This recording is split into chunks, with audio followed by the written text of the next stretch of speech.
Brand new C-Class Mercedes-Benz. This is a replacement for the 190. It's bigger and of course it's better. And at £17,600 it's just about the same as a BMW 318i. The question is it any good? The only way you can work that out is to do what 50% of BMW buyers don't do and go for a test drive.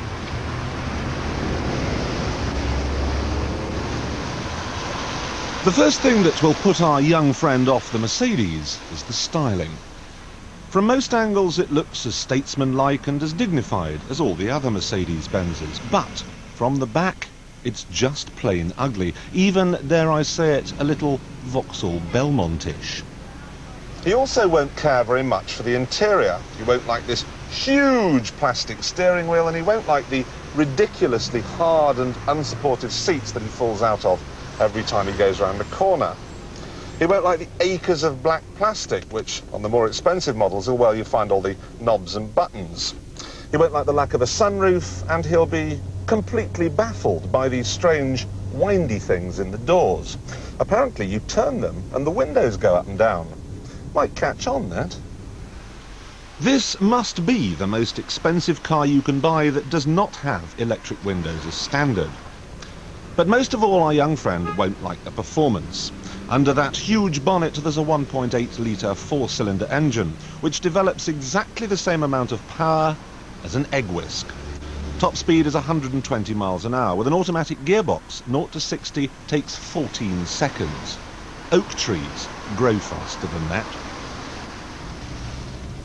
If Mercedes were gunning for the swooping young BMW driving ad man, then they have failed comprehensively and miserably. But I don't think they were. In order to find out what this car is all about, we need to go right back to the beginning and start again.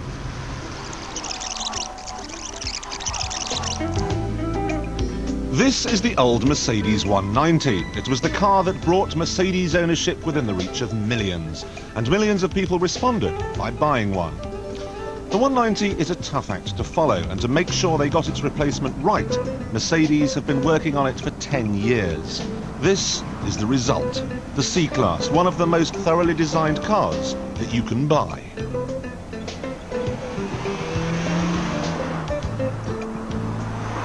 Most car-related advertising slogans are claptrap, but this really is engineered like no other car.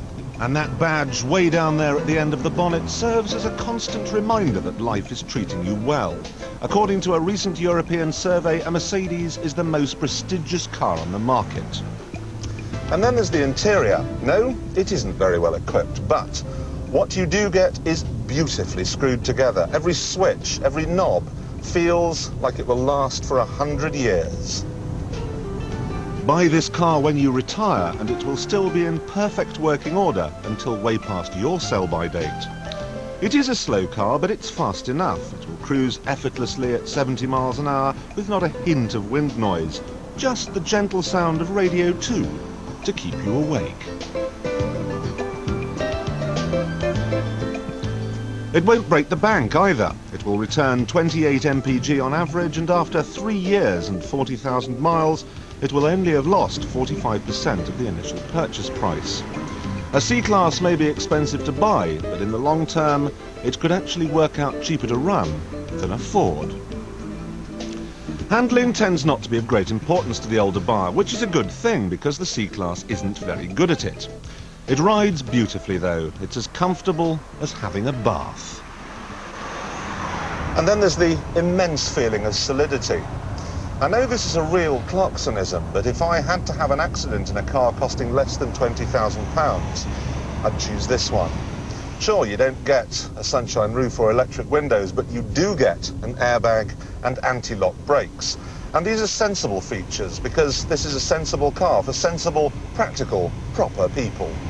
So, to sum up, what we have here is a car that's too slow, too staid and too boring for younger motorists. And the faster, better equipped versions are too expensive. However, what we have here is a car that's just about perfect for people with greying temples, for people who are old enough to remember Janis Joplin and that immortal line, "Oh Lord, won't you buy me a Mercedes?"